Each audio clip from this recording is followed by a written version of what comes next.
ahead on 12 News, a new way to reduce and reuse, how Hennepin County is helping residents stock up on cleaning supplies. Plus, a show of support in Maple Grove for a faith community hit hard by tragedy.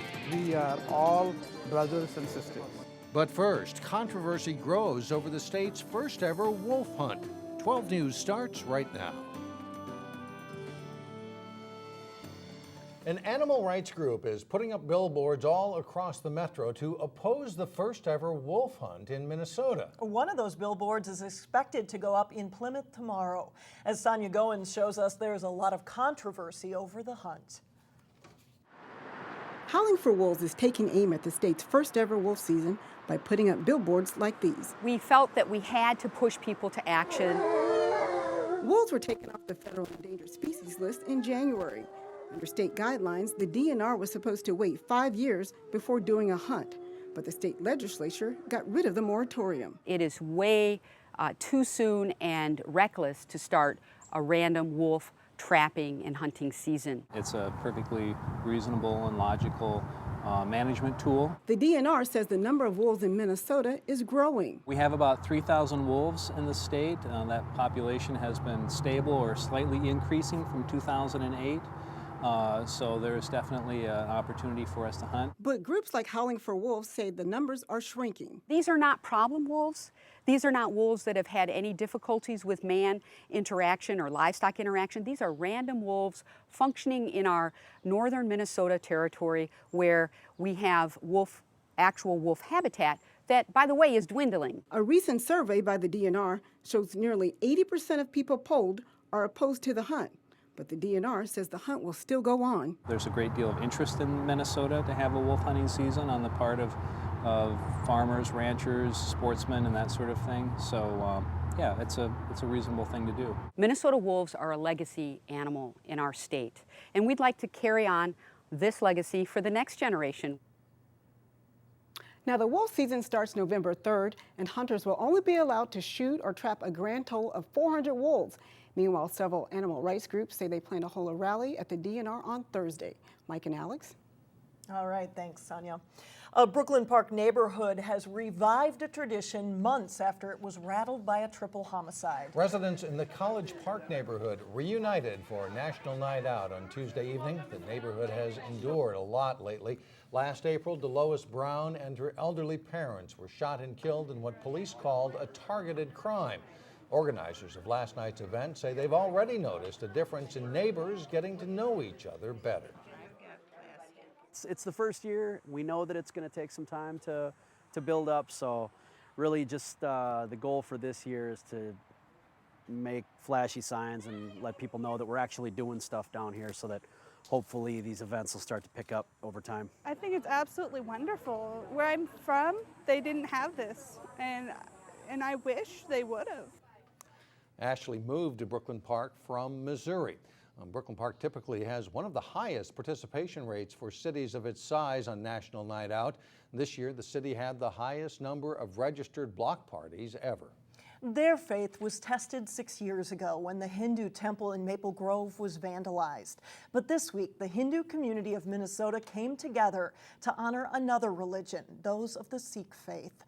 It was a show of support at the Hindu temple after the tragedy of the Sikh temple shootings in Wisconsin. Prayers for peace filled the Hindu temple.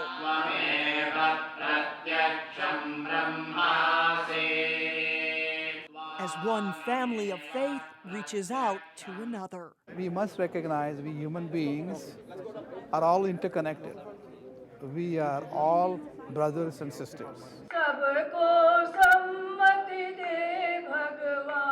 The Hindu show of solidarity is a tribute to the Sikh community, brothers and sisters of another faith who lost 6 worshipers August 5th when they were shot down at a temple in suburban Milwaukee. This is a sad event for all the Sikhs in all over the world. This gathering is not the only show of support for the Sikh community.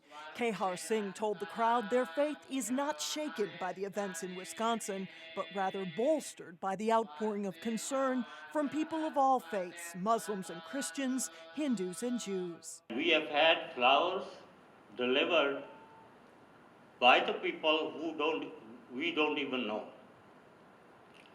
So that tells us there is more good in this world than bad. During the time of need and crisis, it is important, absolutely essential, mandatory that we get together and support them. We do the prayers because prayers give the comfort and the strength. At this Hindu temple, the final prayer is a shared one. As one community of people comes together with faith in the future. We have to move on, not be afraid. The Sikh Society of Minnesota will hold its own prayer meeting and candlelight vigil for victims this Friday evening at its temple in Bloomington. We now know when the next phase of County Road 81 reconstruction will take place. Crystal City officials say the next round of construction will begin next spring. Hennepin County plans to rebuild 81 from Airport Road in Crystal to just north of 63rd Avenue in Brooklyn Park.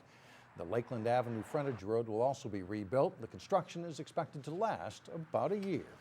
The Hennepin County Sheriff's Office is looking for a few good citizens who are interested in getting an inside look at how the Sheriff's Department works, and that includes a first-hand glimpse into the crime lab. We look at ridge shapes, or in this case, pores. This one, the little white opening here, is actual sweat pore. Scott Henderson says it's not like the TV show CSI where they can solve a crime in under an hour, but there are plenty of high-tech tools at the Sheriff's Crime Lab to catch criminals. He says they're getting better at pulling fingerprints from all sorts of different surfaces like wood, styrofoam, and stone. But getting a print on a gun's trigger is still a pretty good find. I think the best print I've had since I've been here, I actually developed a fingerprint on the trigger face of a gun, and actually ID'd it to the index finger of the suspect, which means his finger came in contact with that trigger. The Crime Lab is just one stop for participants in the Sheriff's Citizens Academy. Students will also see narcotics and patrol operations up close. The class meets every Thursday for 10 weeks starting August 30th, and you can find an application online at hennepinsheriff.org. Still ahead, an extra clean way to save some money. How you can stock up on cleaning supplies for free.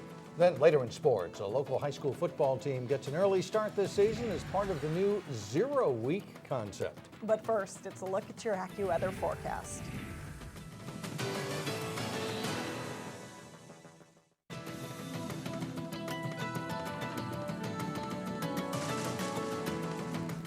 Just how popular are wings and beer? We'll soon find out as Golden Valley-based Buffalo Wild Wings pilots an ambitious expansion that places the chain in the Middle East. The company announced that it has signed a development agreement that would put 22 restaurants in Saudi Arabia and in the United Arab Emirates. Buffalo Wild Wings has developed a new menu of juices, coffee, and sparkling waters in areas where alcohol can't be served. Its advertising will need some tweaking too, as horse racing and soccer will likely replace American football in its branding strategy overseas. Well, instead of clipping a coupon this week for a household cleaner, there's another place you might want to check first. Hennepin County gives away several household cleaners and chemicals every week. Reporter Shannon Slatton explains why in today's Money Savers.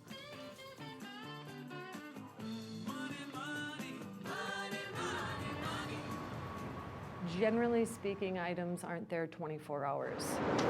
You could call it a Tuesday morning treasure trove. One work day and they are gone. The Hennepin County Recycling Center in Brooklyn Park has a giveaway corner for household chemicals. So it was intended to not only save disposal cost and taxpayer cost, but then save the residents the cost of buying these products. Last year, Hennepin County gave away 20,000 items to taxpayers, which saved $39,000 in disposal costs. We've had an incredible response to it. This is how it works. A product is dropped off. If it isn't a banned or restricted chemical, then someone checks it out. Does the product appear to be what it says it is?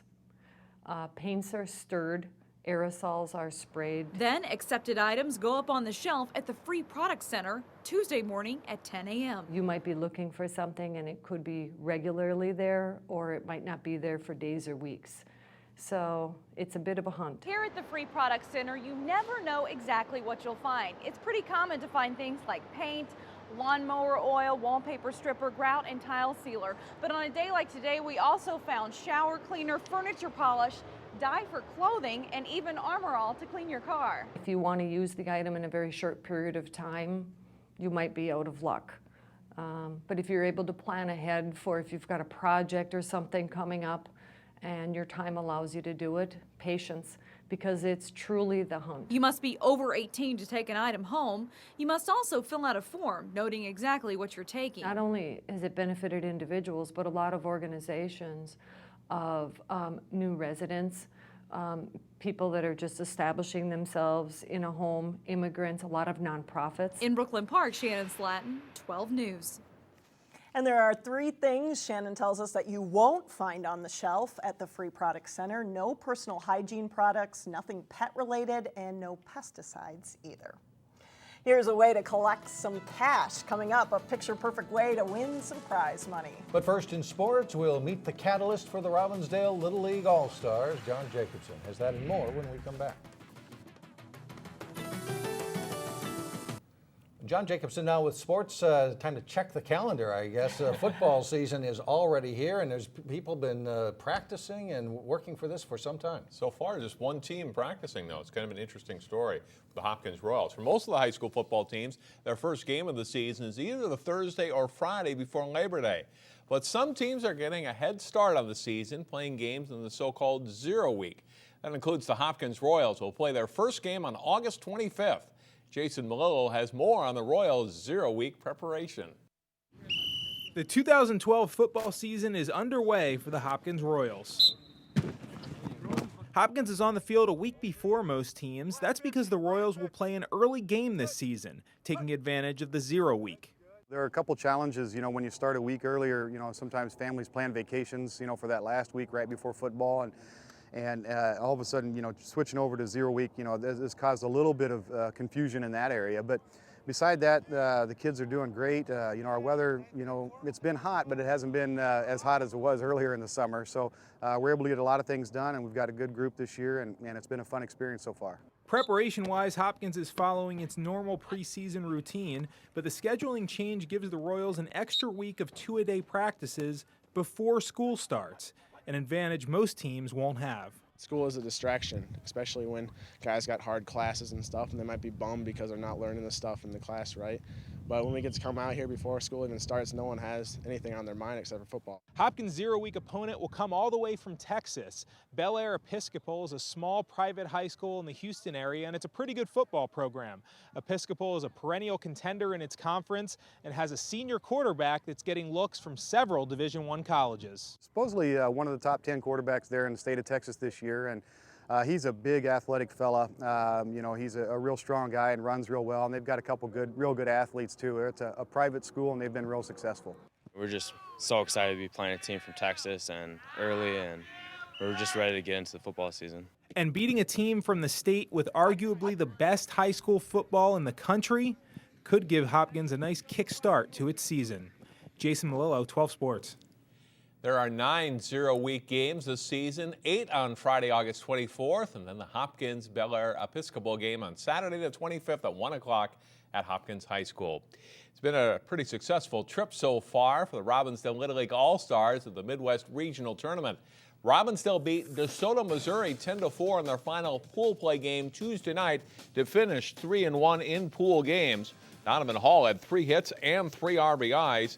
Now Robbinsdale is into the semifinals Thursday afternoon against Canyon Lake of South Dakota, the only team that beat them in pool play. That game will be on ESPN and starts at 1 o'clock Central Time. That's certainly a team effort for Robbinsdale to reach this level, but a leader has emerged from this tight-knit group. Christian Dixon says basketball is his favorite sport, but he's pretty good at baseball too. The leadoff hitter for Robbinsdale is a good fielder and pitcher and can beat teams with his speed. It's a good combination to have. He is a team leader for this group too. He's a leader in a wide variety. Emotionally, stays very centered. If he's struggling emotionally, he doesn't let the team see it.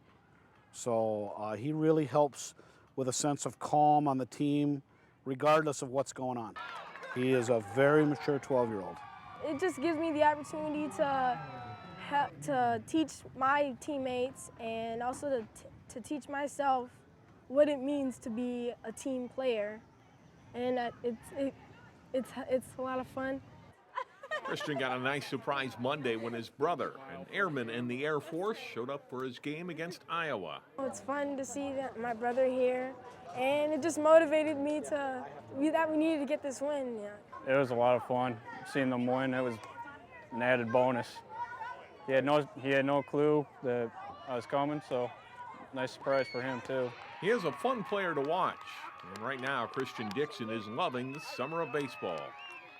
I have a lot of time to just hang out with my teammates, and it's better to be out with my teammates and having fun than just focusing on getting ready to go back to school. The more baseball you can play, unless you can think about school, the better it is, I guess, at that age, right? But nice group of kids, and good luck to them Thursday. Absolutely. Thanks, John. Well, still ahead, why it's a perfect time to snap a few pictures in Plymouth. We are back in just a moment.